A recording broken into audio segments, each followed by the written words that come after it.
if they tell you, oh, I'm late for training because MRT breakdown, would you accept that as an excuse for someone saying that they couldn't perform because of that? Oh, we have dealt with enough players to have used that excuse. We weren't really expecting it until, again, Forrest and gang spoke to me. And then that's why I told them, like, look, this is happening, or rather, I'm going to think about it. And so prepare yourself a little bit. I also wanted to ask you about the allegations. Your ride on the MRT was a staged attempt, right?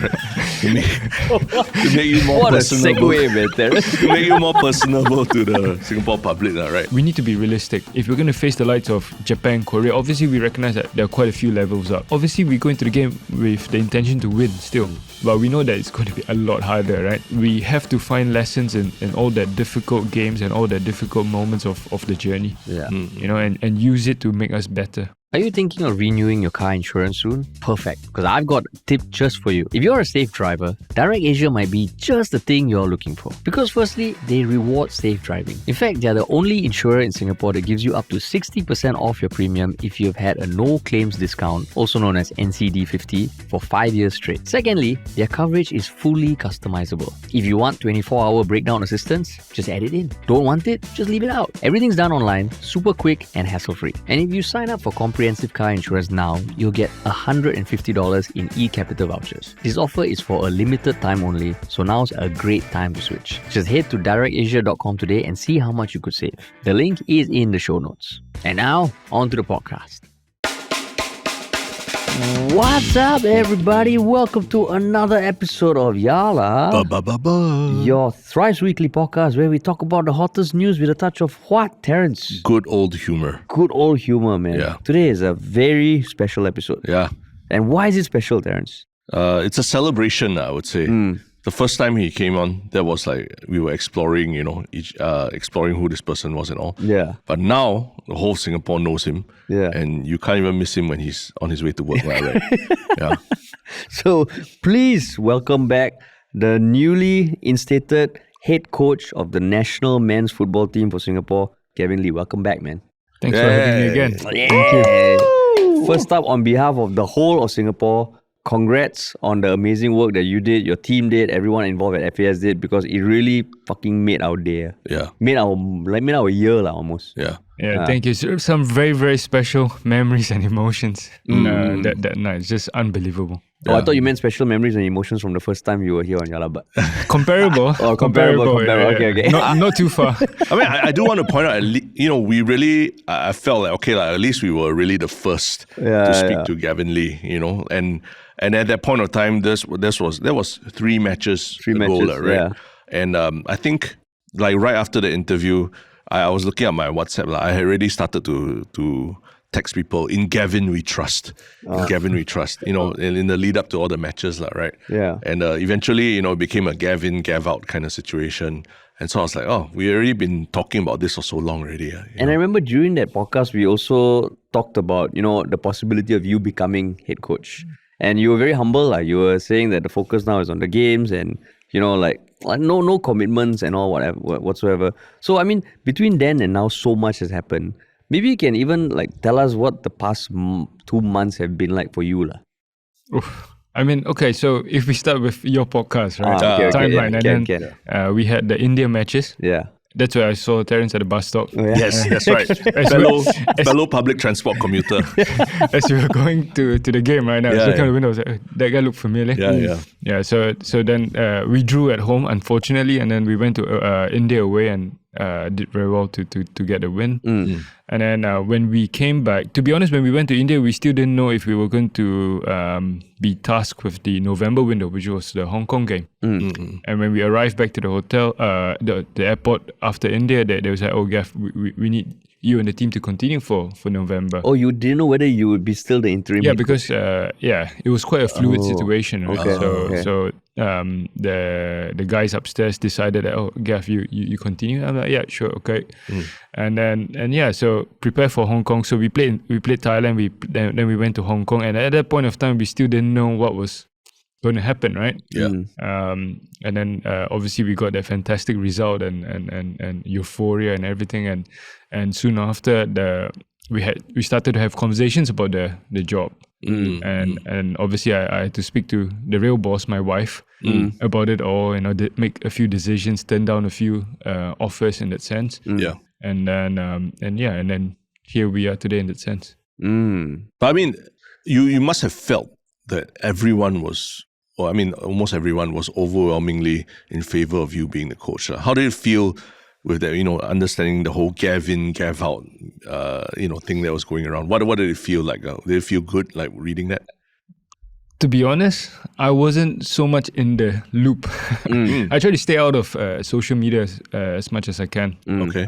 Ever since I early on in my coaching career, because if I don't need the positivity that comes from the external, then when the external gets rough, then I'm not affected by it as well. So that was kind of the mantra. But obviously, people do send me stuff, and it's nice. It's nice to be validated. I think who don't like to be wanted or desired, right? And so it was a nice moment.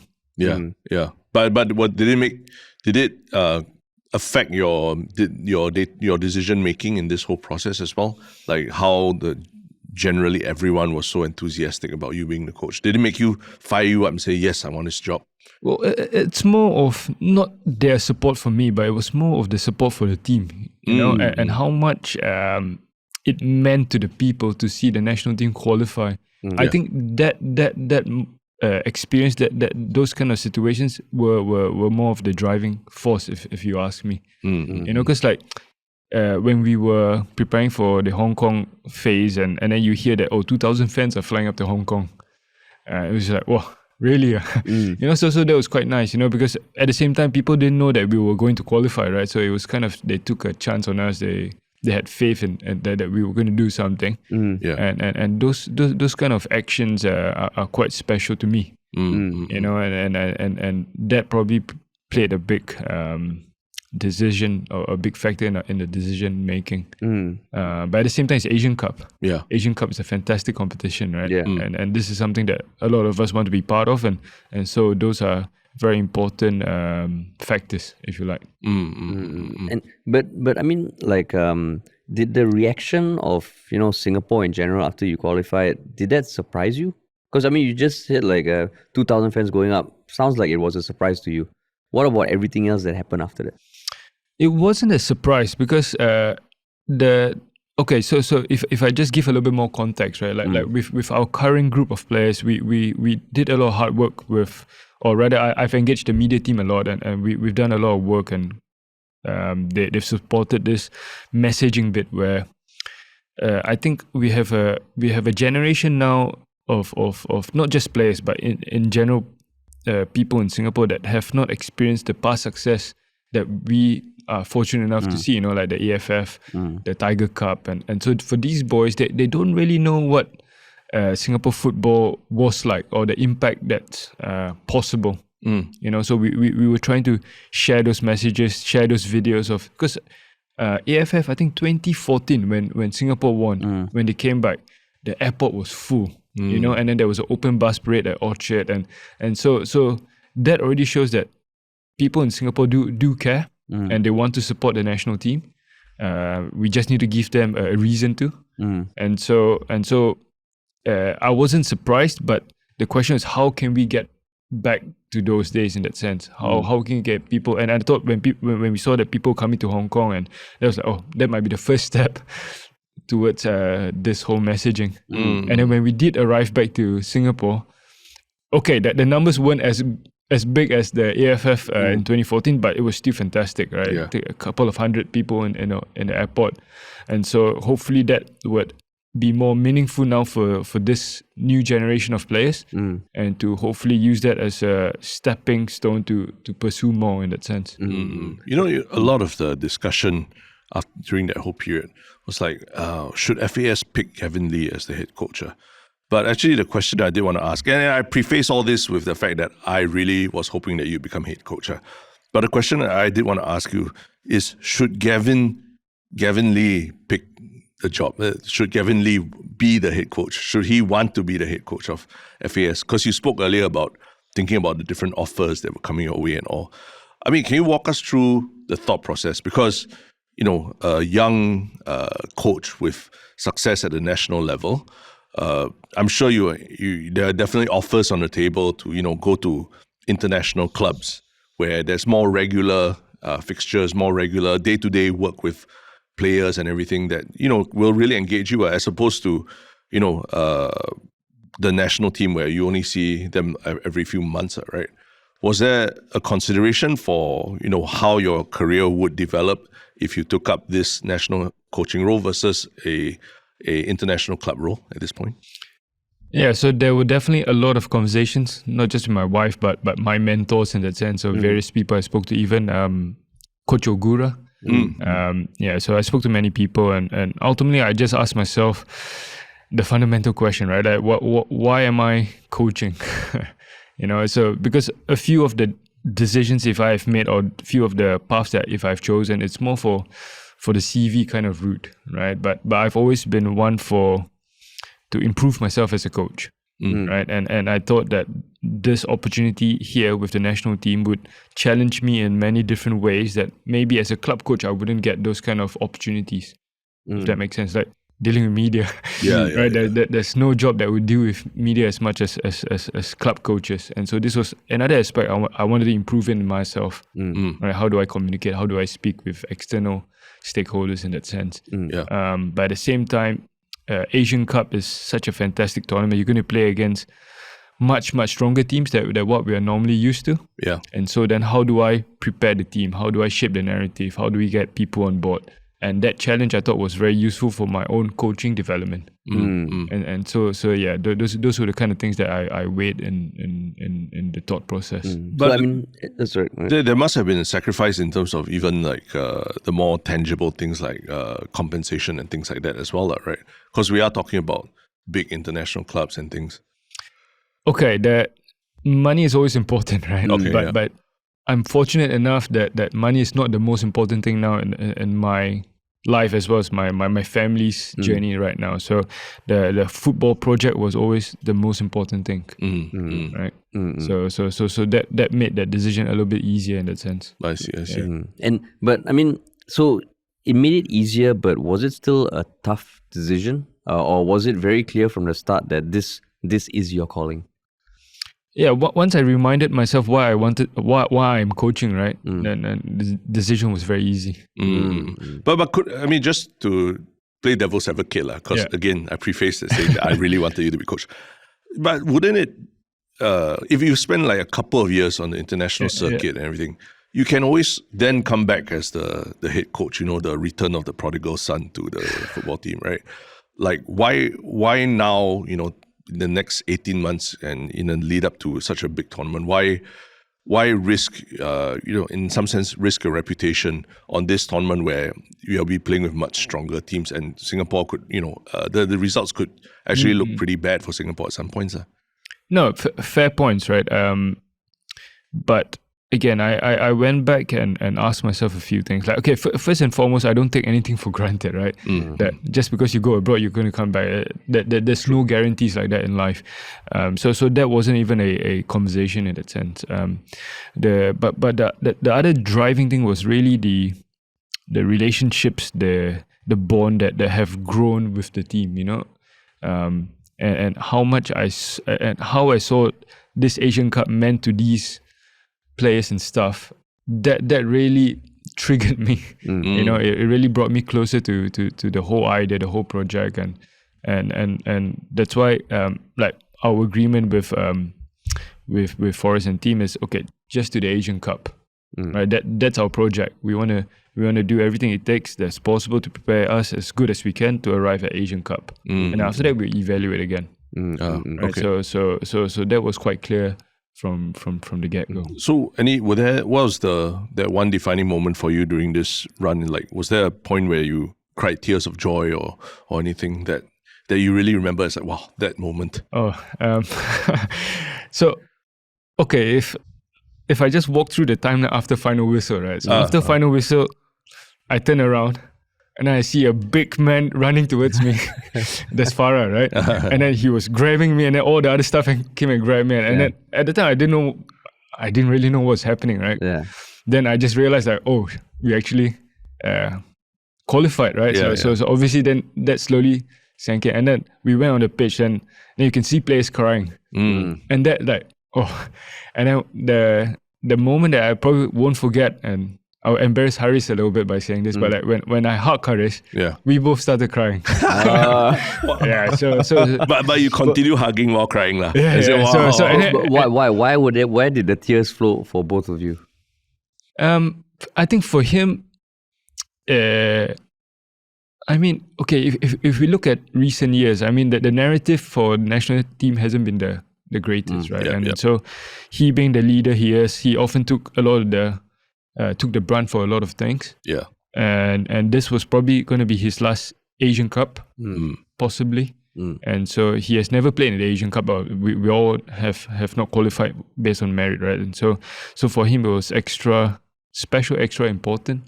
And so I think for him to have overcome all the different setbacks and then done it, I think that for him was so important. And that's why it was like the emotions were released in the sense, like pent up emotions for so long, right? And then you get a chance to release it. So no words exchanged, just like tears, no, there were words exchanged, but okay, better not say.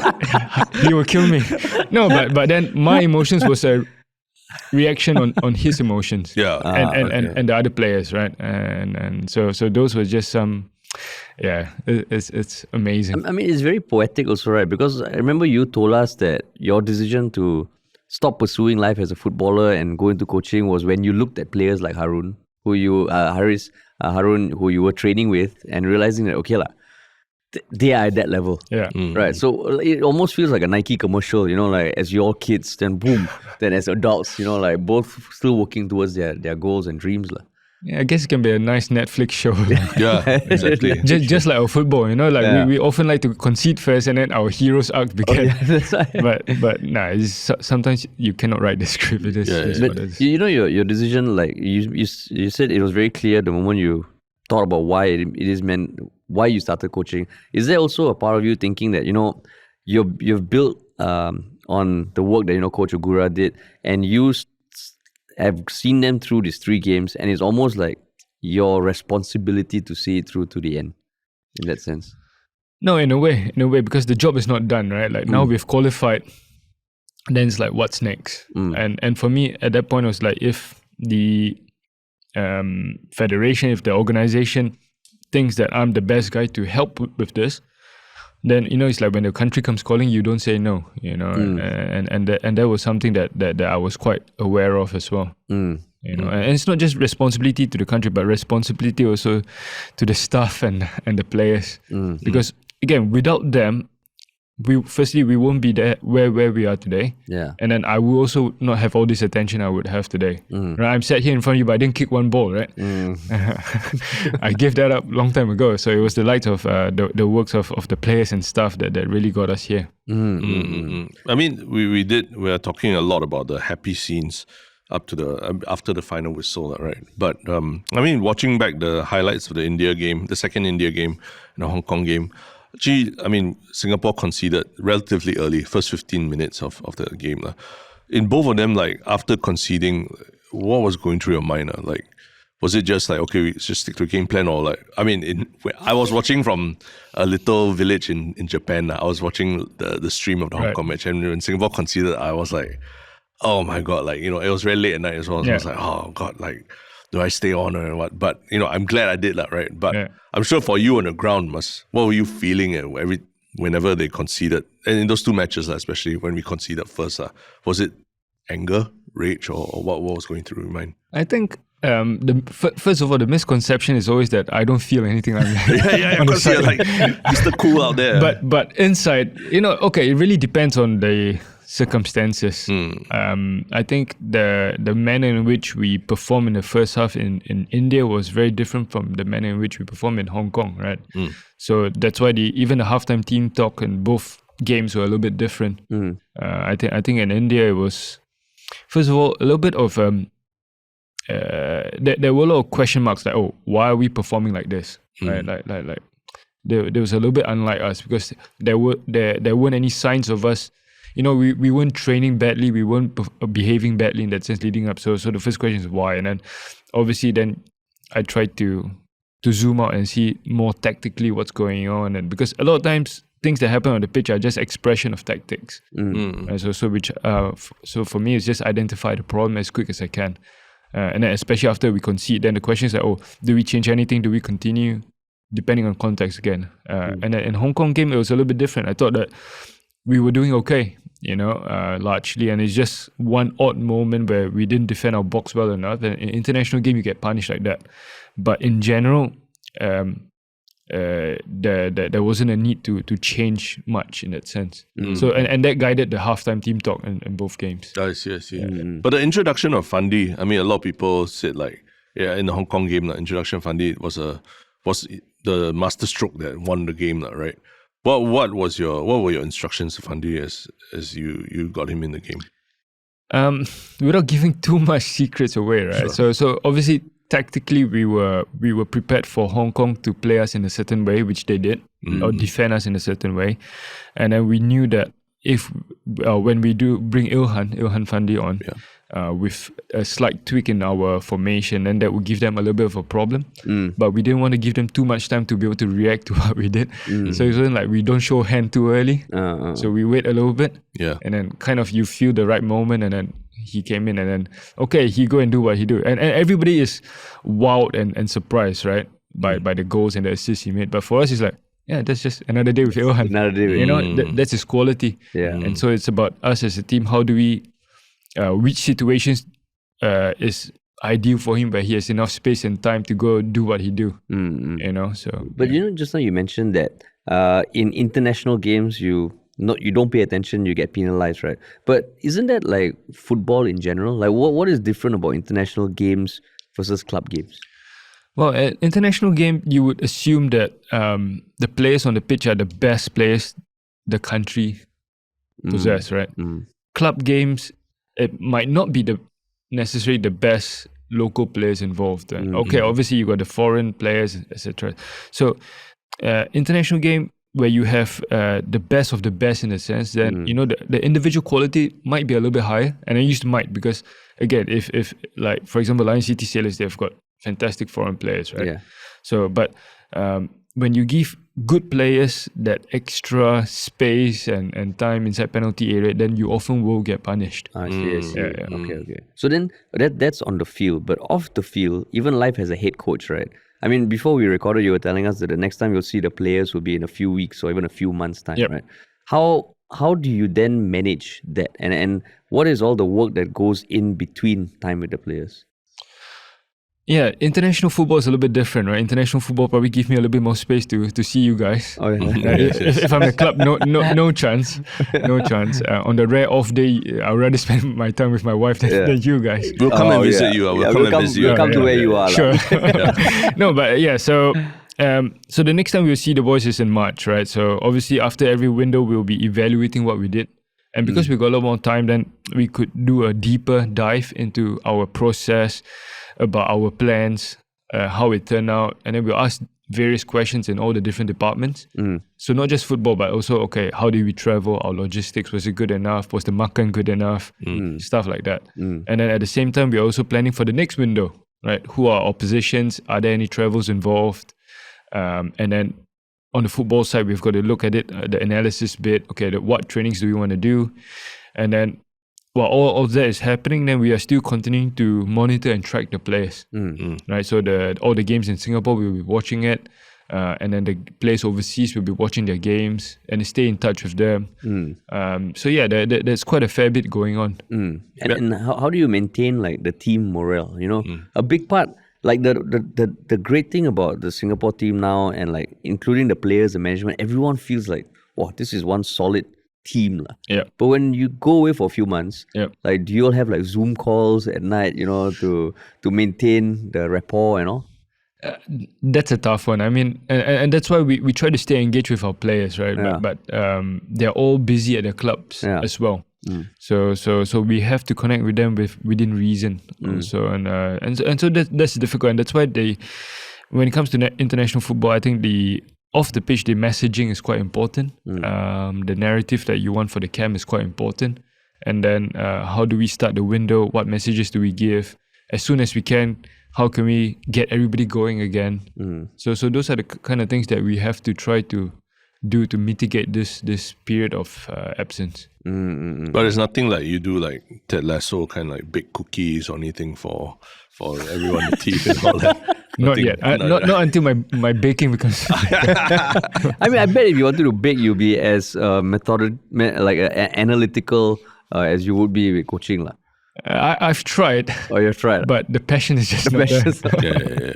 No, and I also wanted to ask you something about what was said at the press conference, which, I mean, we both felt was very heartening in the sense that it wasn't just a press conference talking about facts. There was a lot of emotion and heart that was shown.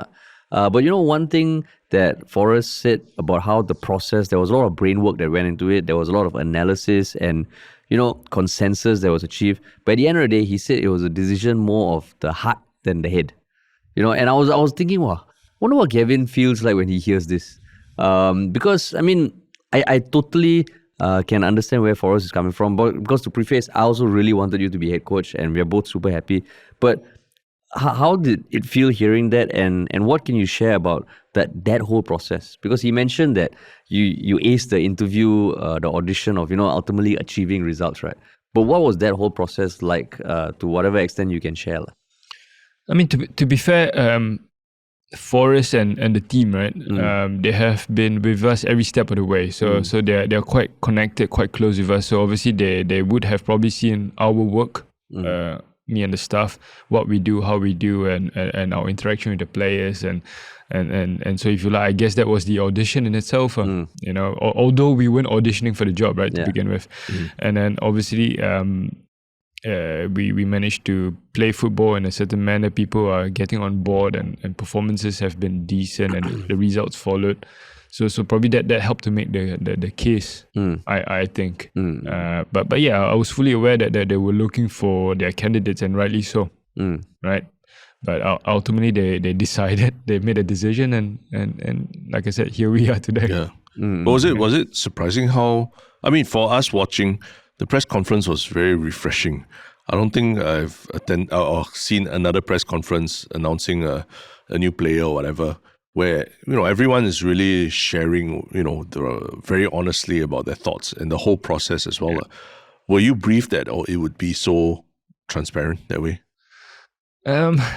Difficult question, because I don't think I think everything that happened in the press con was just natural. It was just a natural consequence of people that just want to do a good job, and they really mean it, and this whole Singapore football means so much to them. And so when you get like-minded people in, and then they're being honest with their feelings, and they're honest with their thoughts, then I think the press conference was just that. But I guess it really does point to like a shift in thinking how to engage Singapore, right? Where I think maybe previously it didn't feel as that we really get the full picture or transparent and all that. But here when even us media people, when we watch it, we felt like, hey, there really is something in this press conference. Yeah, there's heart in it.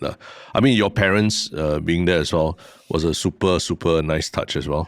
How surprised or shocked were they by the reception to you becoming coach?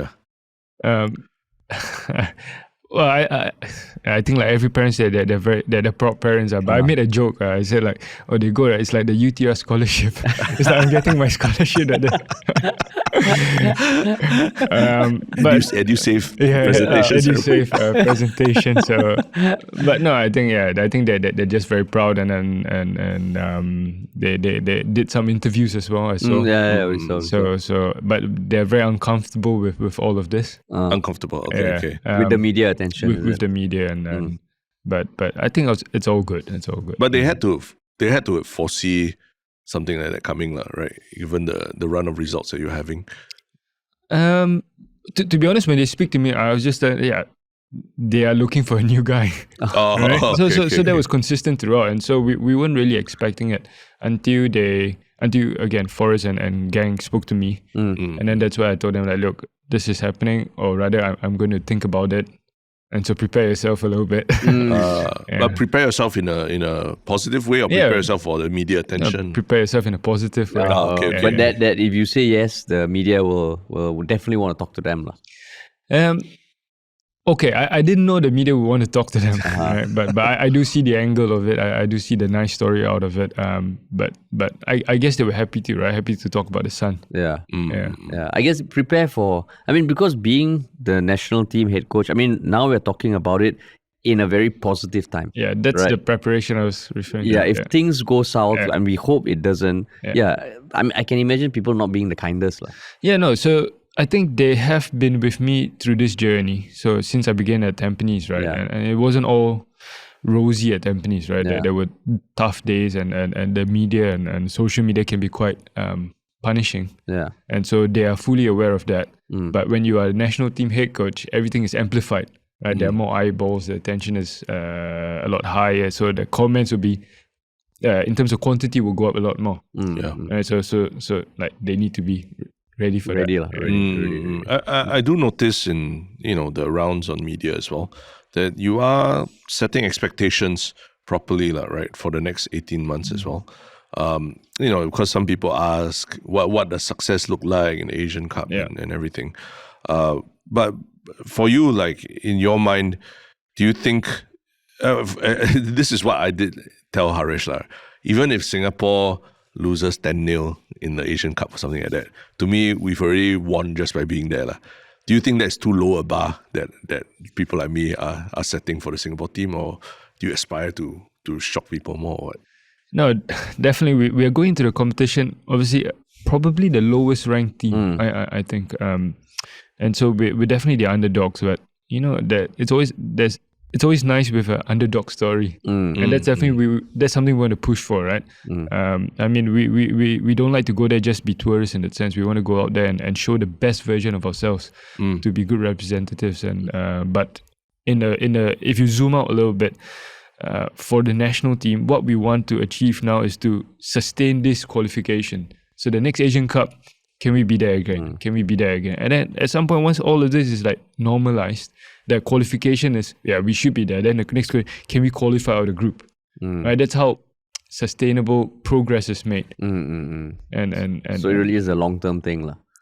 Sports is normally a long-term thing. But that's not what people want to hear, right? Yeah, exactly. So, just now you mentioned that it was something that you wanted to do to show the current generation of players times in the past where the country really was obsessed with football. When did you have that insight that sort of stuff is actually important? Because I can imagine a coach thinking you just have to train the physical side of things, the tactical side of things, and all that kind of storytelling, it doesn't matter. What happens is on the pitch.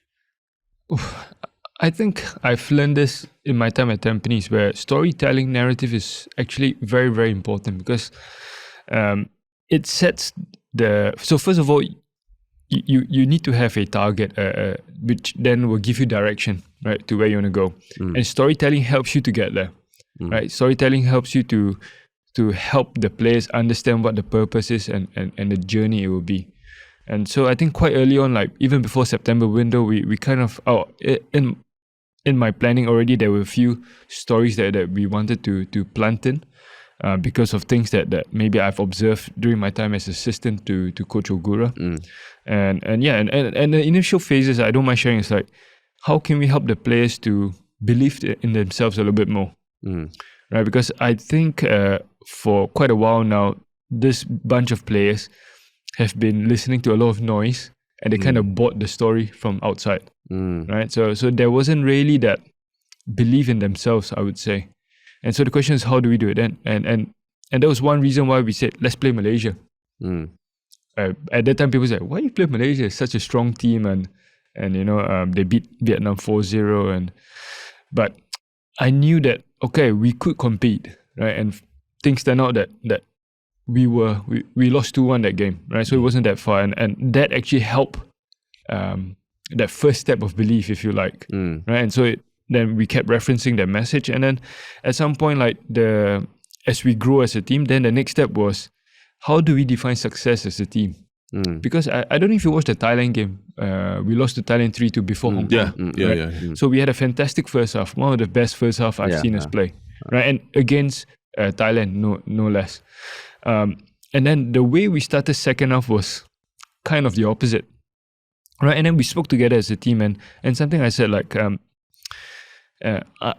I think how we started the second half was a symptom of our thinking. So because for far too long, maybe we haven't really had a lot of success.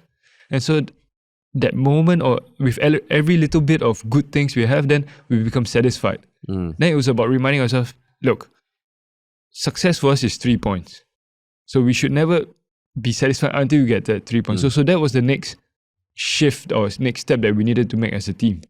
Right? So, and all the different little stories that come along the way help shape this thinking, if you like. I do work quite closely with the comms team because we use videos, we use pictures and all to as part of that story. Yeah. And you know, you speak about the players' belief, but what do you believe in? Like how far?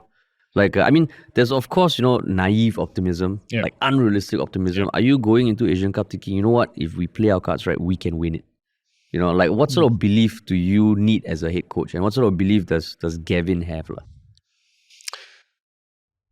The belief, I think, first of all, stems from, okay, we need to be realistic, right? Who are our oppositions? If we're going to face the likes of Japan, Korea, obviously we recognize that there are quite a few levels up. But if we do play them, then obviously we go into the game with the intention to win still. But we know that it's going to be a lot harder, right?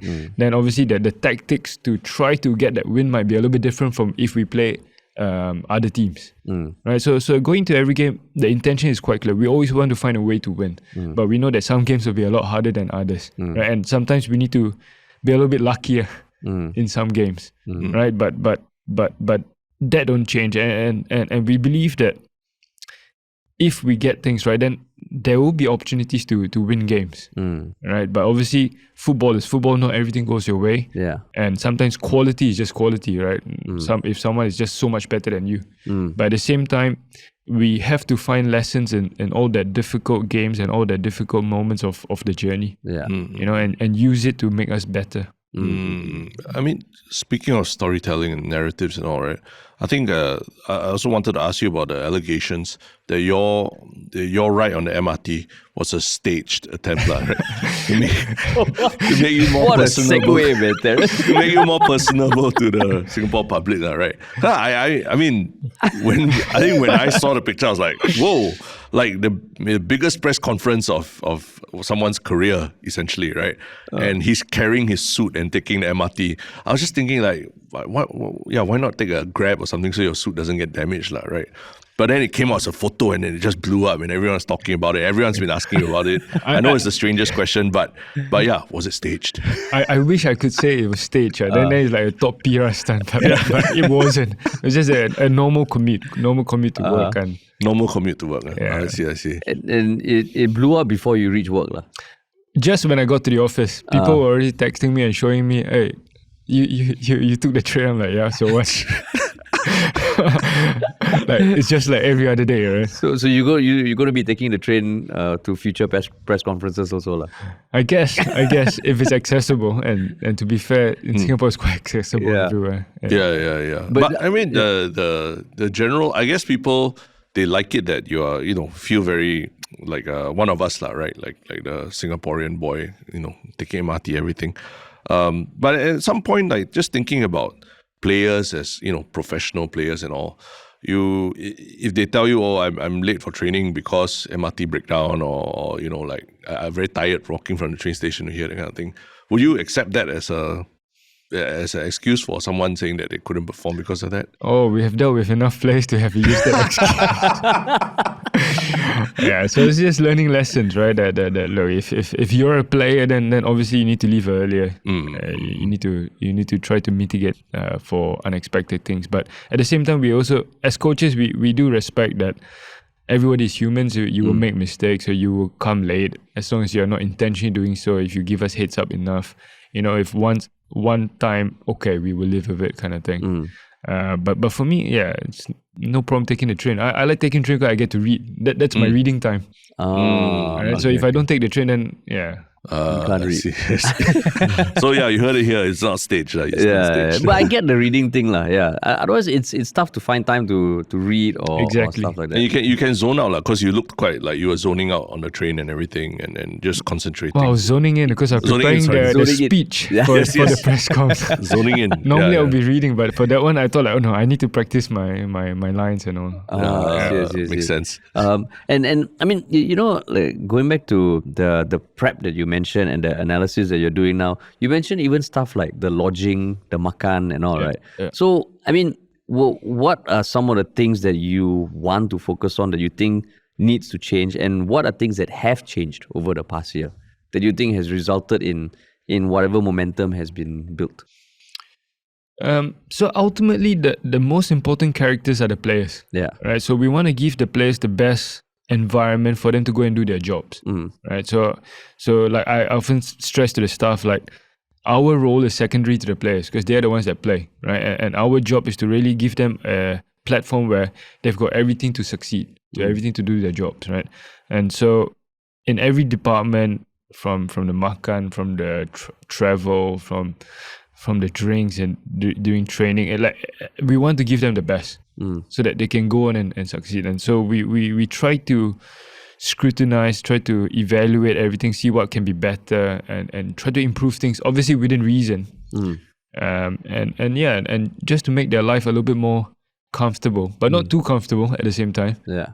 So that they don't get too sloppy in that sense. And how do you balance that? Because like sometimes if you look at global football, certain countries like I think Croatia got third in the World Cup when they were going through a civil war. And then you hear everything about how Singapore, we live in a bubble and all. How do you balance that fine line between giving players the comforts, physical comforts of a nice hotel, transport, but also making sure that when push comes to shove, they need to give their all? So it's okay. So if you just talk about the national team, because national team is also a little bit different from the age group teams, right? So obviously age group teams might be a little bit different context. You might want them to learn different lessons. But the national team where the results are a lot more important. So it's where they have to deliver, right, at this stage. So off the pitch, in terms of the support, we want to make it as comfortable as it for them, so that when they come onto the pitch, they have no excuse that something's holding them back, right? So we want to give them that chance to go and succeed, and the kind of challenge, because football in itself, there's so many challenges, there's so many obstacles, right? So we rather them focus on solving the problems on the pitch than having to worry about problems off the pitch, right? So that's kind of a concept as well. And then as staff, then we give them tools to help them overcome the challenges on the pitch. Like, okay, for example, if you go 1-0 down, how do you deal with it, right? So these are the kind of challenges that we'll definitely continue facing, right? Football and life is not perfect. Yeah. So those are the things that we want them to be able to overcome. But at the same time, off the pitch, we don't want them to be worrying about things that then take their attention off, like recovery, preparation, and all, and then eventually football suffers in that sense. Yeah. But aside from the stronger teams, the big teams in Asia, like what are you worried about, like in Saudi Arabia, even just in terms of the environment in Saudi Arabia? What do you spend your time thinking about preparing for? Yeah, so I think that the starting point is, okay, how are we going to prepare for Asia Cup in Saudi, right? So obviously we're going to play teams that are of a different level. Yeah. And so that would mean it only makes sense that in our preparation, in the lead up, we have to try to play stronger teams in whether it's in Asia or elsewhere. And so I know the management team is working hard to try to get us those games.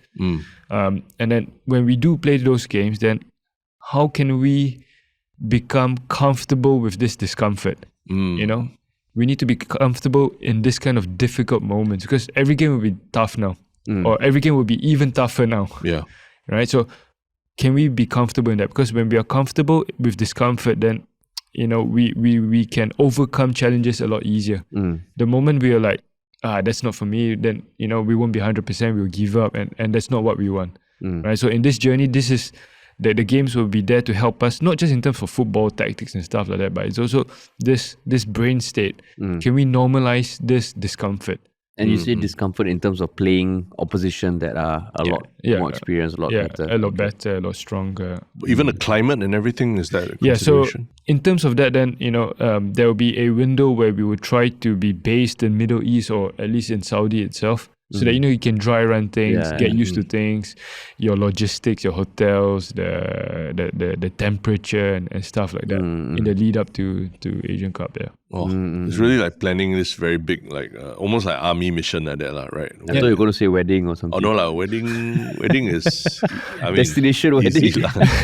This one is like 11 guys. Like 22 people in the team, and the logistics of moving a big group around. And getting them used to the climate and everything. That's a lot of work. And you mentioned that the management is trying to set up these teams to play. How does that side of football work? Like organizing friendlies?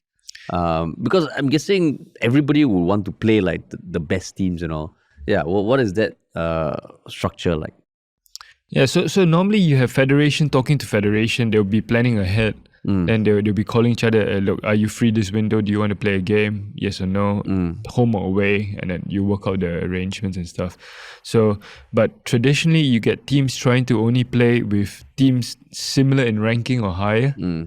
Right, so for our challenge is to get them to want to play us. I see. So this is where the hard work has to be done, or they're trying to do now. And the next international break, you say in March. And these international breaks are kind of, there's a structure to that also? Yeah, so typically it's I think like 10 days. So March there's a 10-day window, June there's a 10-day window, October, November they're combining it now into a longer one. September, October they're going to combine, and then November there's a 10-day window.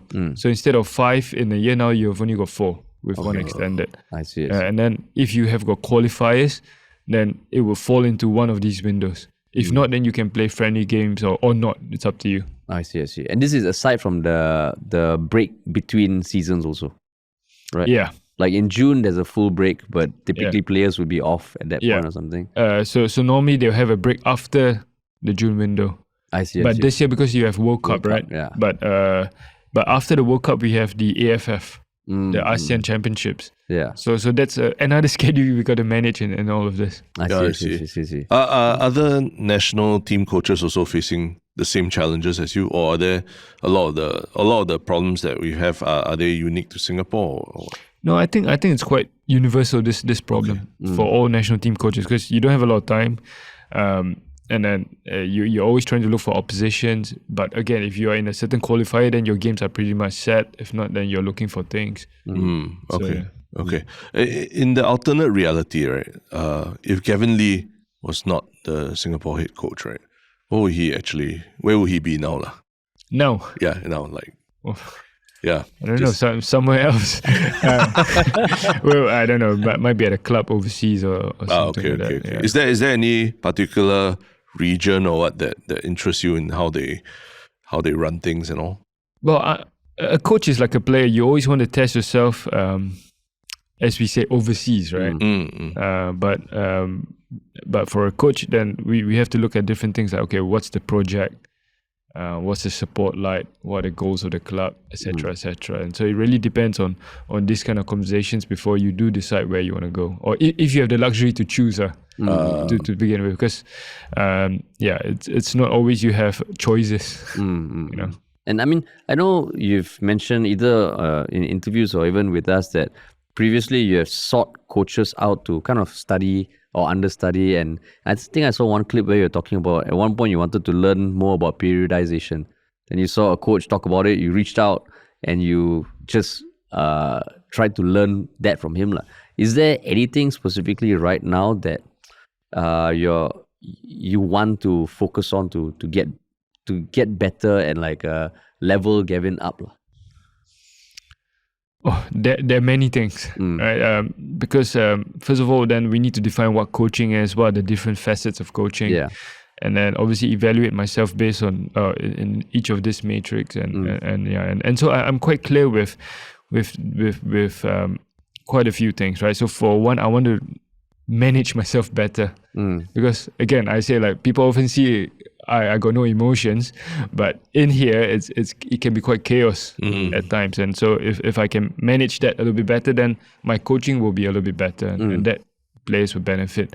So, and then obviously that would require a lot of reading, a lot of investigating, reflection, evaluation, and yeah, it's just part of the progress. And is it ever a concern? Because I mean, in some way, what I'm asking you is like, areas you want to improve. The press conference, there was a lot of emotion, there was a lot of heart. Is there ever a concern that other coaches might listen and they might, understand, Forrest can be quite emotional at times? Because, you see footballers on the pitch, they cover their mouths to talk, those in the overseas leagues and all. Is there ever a concern about that, about how much you want to share, how much of the story you want to tell, how vulnerable you want to be? I think there are no secrets now, right? I think information is available everywhere. I mean, Google is your best friend, right? Or ChatGPT is your best friend now. And so information is there. It's just whether you want to, if you bother to pick it up and go study, right? Back then where it wasn't as accessible, then you got to be more active knocking on doors to ask coach. And I was very lucky that Alex Weaver opened the door for me to come visit. If he didn't, then again, I might not be here today, that kind of thing. And so me and the staff, we are quite of the belief that if people ask to attend our sessions, if people have questions, we are always open doors. Right? Obviously, we must respect that, or the person must respect that some things cannot leave the room. But other than that, obviously, we want to be as open as possible, because that's like passing it on, right? So the door was open for me before, how can we open doors for others to come? I think there's something that a lot of people highlighted, that you're always talking about how your foundation was built on other people's foundations and all that, right? Is that something that you've always believed your whole career, or is it something that more recently that you've come to understand? Because it's a level of maturity to be able, when it's supposed to be your moment, but you're putting the spotlight on a lot of other people. Like, is that something that consciously you think about doing? I probably became more aware of this midway in my Tampines career, especially when I had those setbacks. After 2021, that was tough, where we crashed in the Champions League. Right? So that was quite tough. And then in those moments, I started to realize, like, it's not all about me. And there are people that supported me in this journey, and they're still there for me. In tough times, those people that are around you, those are your actual support. Those are true. Then you realize, like, look, if not for them, you won't be here today. And that was kind of a light bulb moment, if you like, based on, like, when I was reflecting on that experience back then.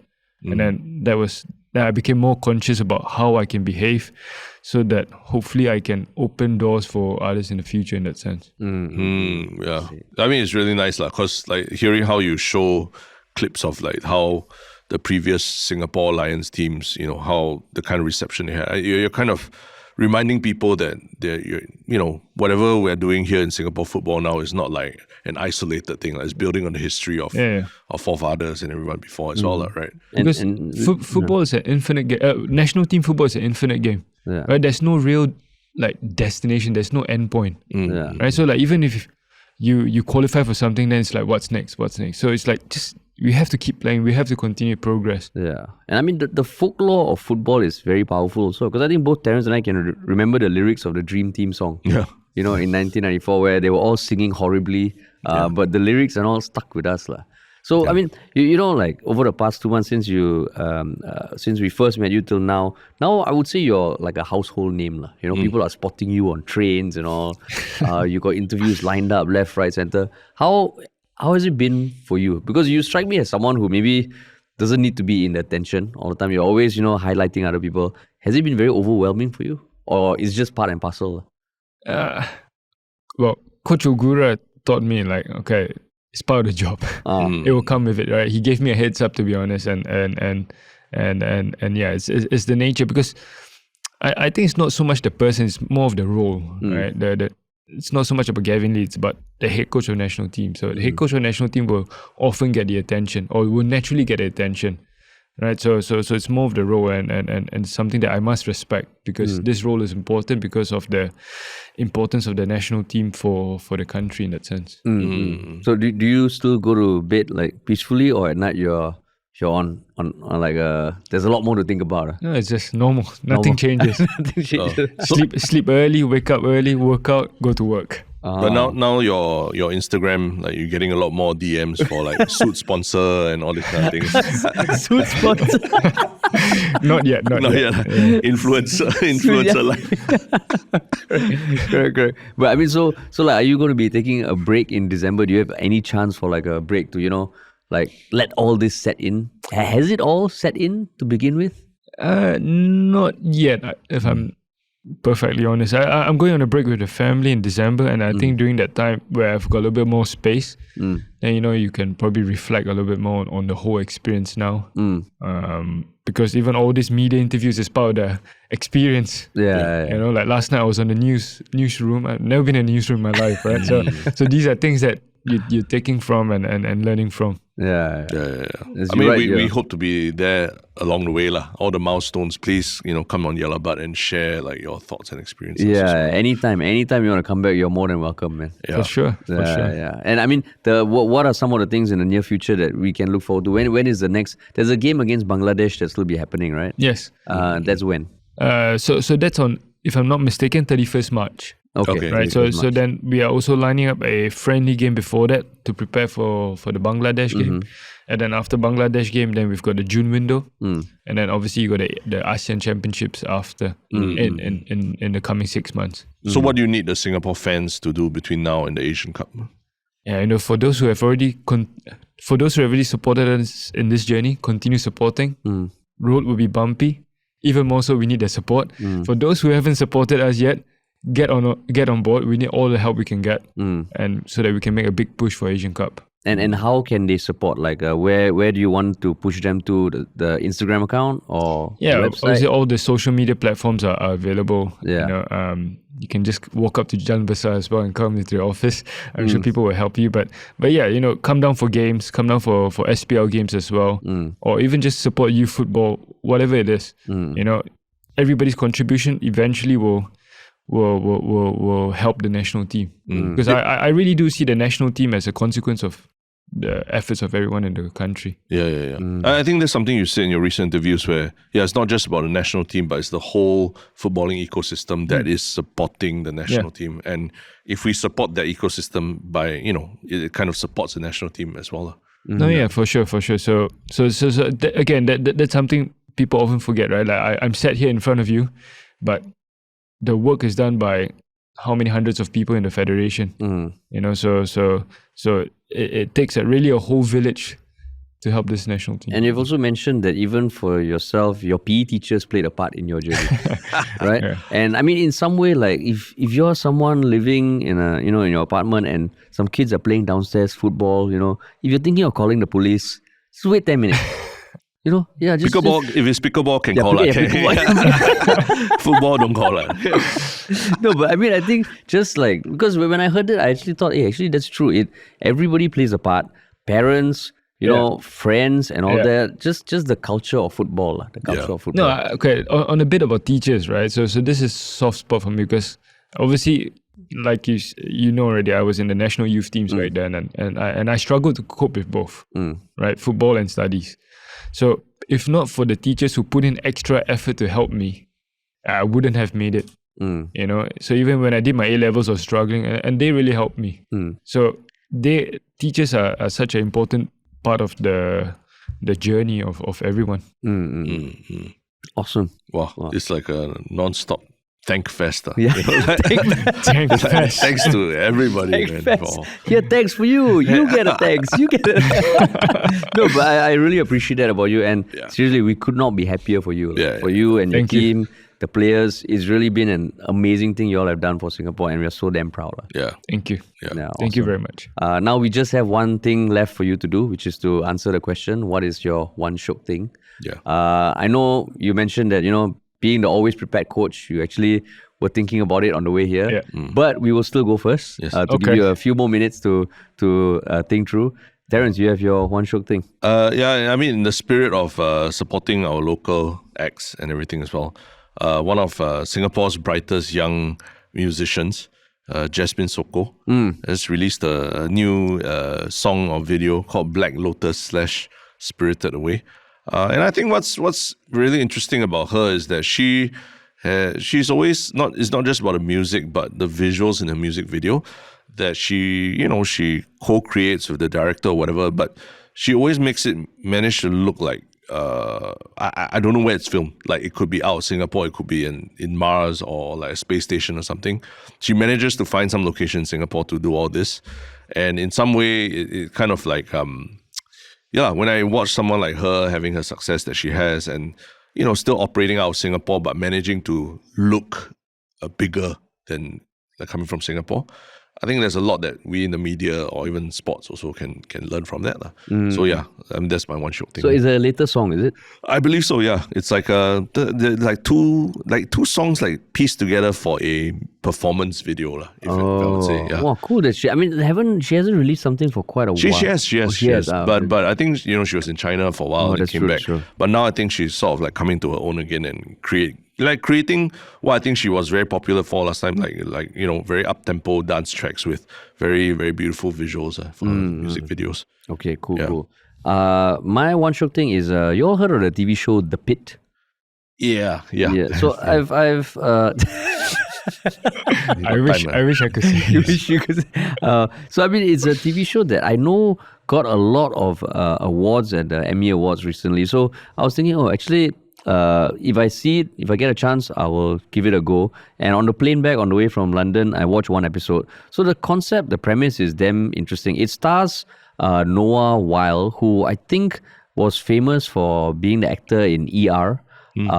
But this one is basically set in the ER emergency room department of a fictional hotel in Pittsburgh, and it's 15 episodes. And hotel in Pittsburgh? Hospital, okay. Yeah, hospital. And it's 15 episodes, and every episode covers roughly 1 hour of the shift. So the first episode is titled 7 a.m., second episode 8 a.m., and it basically tracks the craziness that happens in emergency response department. And the writing, the acting, the casting are all so good. I watched one episode and I'm already hooked. And they basically, like, he's the most senior person in that. So it's for him jumping from case to case and exploring all the intricacies of that amidst a shortage of staff and funding. Is it in the ER universe? No, it's not in the ER universe. Okay. Yeah. So it's a separate I never watched ER. Okay. This one, I think, is less of the soap opera romance thing that ER had. Yeah. And it is really focused on what goes on in the crazy lives of these emergency responders. I see. Yeah, and he has PTSD from going through COVID. So there's sometimes flashbacks where it's him in a hazmat suit and just getting overwhelmed by that. So I watched one episode, I was like, holy shit, this is good, man. Wow. And I like the format. I think the first show that did it effectively was 24. Kevin, you know 24? I've heard of it. Okay. So that one was, I think, a terrorist situation begins and every episode is 1 hour in the 24-hour cycle. Yeah. Right. Yeah. And this one is doing it for this ER thing. So very cool. Very cool. Nice. So, Kevin, what about you, man? To be honest, when I knew I was coming back on, right? I was more worried about this question. You reviewed your performance the last time, you know. And then up to this morning, I still didn't know what I was going to say. You were concentrating in the MRT ride, right? Like, what are you going to say? So I was reflecting on the train here. No, but in all seriousness, someone shared with me a link on X, of which I will share with you later. But it's the fan cam in Hong Kong. Oh. So when the fans celebrated the goals we scored. Oh. So you could see we meaning Singapore. Yeah. Oh, really? Okay. Yeah, so the 2 goals, right? Yeah. And there was this fan who captured the scenes when we scored, and then, everybody was crying, everybody was cheering, and that was it. Wow. Like what, it was like from his phone, or I think might have been the GoPro first, and then the battery died or something, and then the phone. Then he had to use the phone, but still you could see the reactions, right? And it's just like a small corner in the whole stadium, but still it was just it brought back so many memories and emotions. Wow. I see. And I mean that becomes a piece of the folklore, the story that future generations can watch. Yeah. Oh, are you like recording yourself in these moments as well, like vlogging, or like, just like recording your reaction and all Well, that. me on the sideline. Yeah, yourself. It would be quite a boring vlog. I just stood there and watching it. And like, this is going to be a Netflix show, Gavin. Like, you got to like get all the records you in get place. all the footage in order. I'm sure the media team have got Okay. copies of things somewhere. Okay. The tears that Need are to see shared. that hug with 𝗲𝗲. No, Harun, but that I tears there. don't think that was captured. oh, I really? haven't seen Yeah. anything of it yet. All right, to anyone who captured it, now there's a call. There's a call for the video of Gavin and 𝗲𝗲. Maybe 𝗲𝗲 has it himself. He had the camera, he had the phone on behind. Okay, awesome. Yeah, so do send us the link. We'll put it in the show notes. Thank you so much for coming, Gavin. Yeah. It's always a pleasure. If you ever want to come back, just holler, man. Anytime. We just really wish you all the best. Yeah. Thank you very much. Thanks, guys. So, Harish, what do you think about that second conversation with the Singapore national coach, Gavin?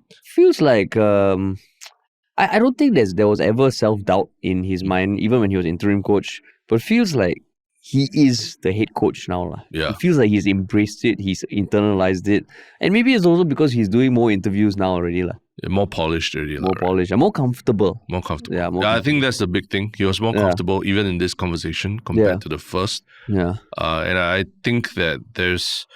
I remember that first conversation, there was a lot of like, non-committal kind of things that he couldn't say about the future beyond one match, right?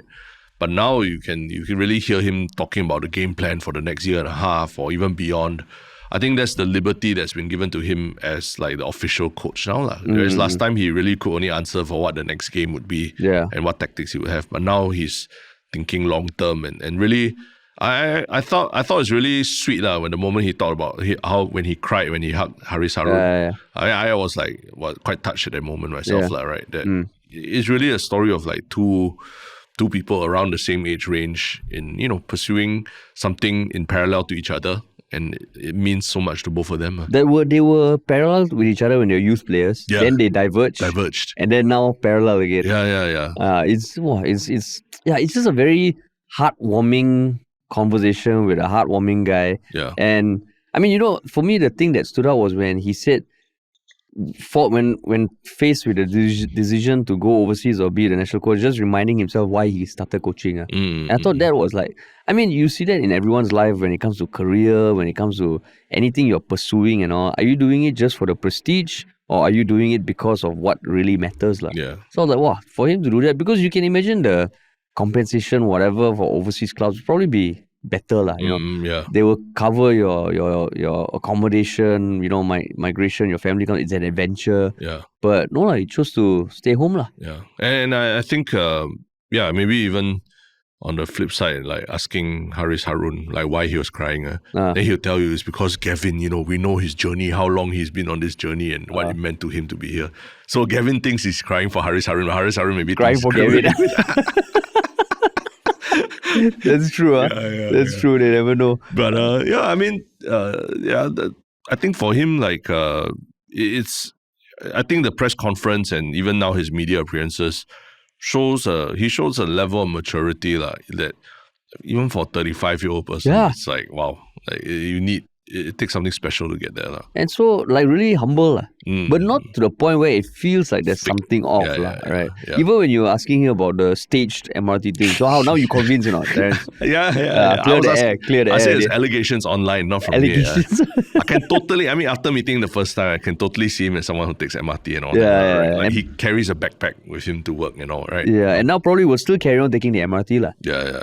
But I mean, it's just exciting and like, ending the year like this with this sort of momentum, this sort of inertia, it's good. And I mean, I think like what he also said, there's a lot of other people in FAS who, we are liaising with the comms team also, and they all seem to display the similar ethos of like, we are onto something, let's cherish it, let's try and make the best of it, and let's not lose the momentum. So very exciting times. Exciting. Happy that it happened to someone born and bred in Singapore also. And happy that we got him first. Oh, you mean before all everything this, blew up? Yeah. Before the media is like clawing all over. Now we have to join a queue. Bloody hell. But hopefully we also can play a role in whatever way we can to help bring up Singapore football. I think what we bring is like the context of our trip to Burnley last week as well. What we saw happen at the club level, at the highest club level in the UK, right? And then what we hear from Gavin, and we sort of like, as lay people, we try to piece those things together and see where, try and ask Gavin how he's going to improve things in Singapore to so that we can reach that level that we saw in Burnley. Yeah, right? and also just experiencing the passion of football in different cultures. And realizing that what we see abroad in all these countries with more mature football industries and all, it can happen in Singapore. And we will be that bridge. So World Cup 2026, Asian Cup 2027, AFF 2026.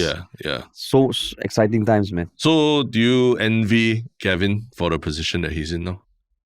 Envy. I mean, envy in the sense that, it's such a amazing time to be national head coach. It's kudos to him for his effort. But of course, a lot of pressure. A lot of pressure, man. I think I'm just very I always tell you when I watch movies, sometimes I want to cry just from a very beautiful action sequence and everything. I think he's at the stage now where he's basically in the flow of what he's doing, and it almost feels like he can do no wrong, whether it's media interviews or fighting back from 1-0 down and everything. There's this, you can feel this guy in his flow and his element, and that's what's really powerful. And I hope people remember that, because who knows what the results might be. Right? In 18 months, it might be just something not ideal, but we cannot forget that at one point we were all behind him, and we just, regardless of what happens. So, at the end of the day, still exciting times. And if you enjoyed it as much as we did, please, share the podcast with at least one other person.